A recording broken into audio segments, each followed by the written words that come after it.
ka sa Hong Kong, no? Kapag Hong Kong. Oo, sa Macau. Ganda, no?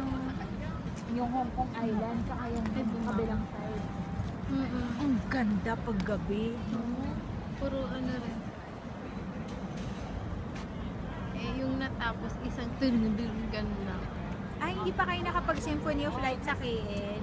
Sa KN, hindi pa. Yung fountain na tumutugtog, umiilaw. Saan banda? Sa may KLCC, sa may Petron. Ay, sa Petronas?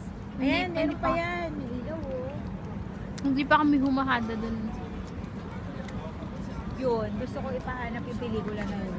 Oo, boss. Tapos ipatakbo mo habang may program. Tapos dun sa sinehan na yun. Diba, no? Oo. Shala din yun. Ano yun eh, parang pagbibigay pugay dun sa ano. Ano ba ito, madam? Hanggang- Parang theme park. Ha? Ito pa. Parang theme park. At Esplanade. Ay, diyan ka tayo? Ay, theme park. Oo, may mga rides dyan eh. Oy, bala tayo. Basta tayo. Tingin lang tayo. Wait lang. Hindi pa namin ubos yung drinks namin. Pwede ka ba, may? Hindi, pag maglalakad. Tsaka may light show pa eh. Asan nga? Ayan eh, oh. Makulit ka rin eh. Hoy, Kim, pakopya niyan. Doon na lang ako ikukopya kay Kim kaya, boss. Yan. Ang ganda nung gano'n niya, tignan mo. Mas maganda camera. Tignan mo. Tignan mo naman, nasan na?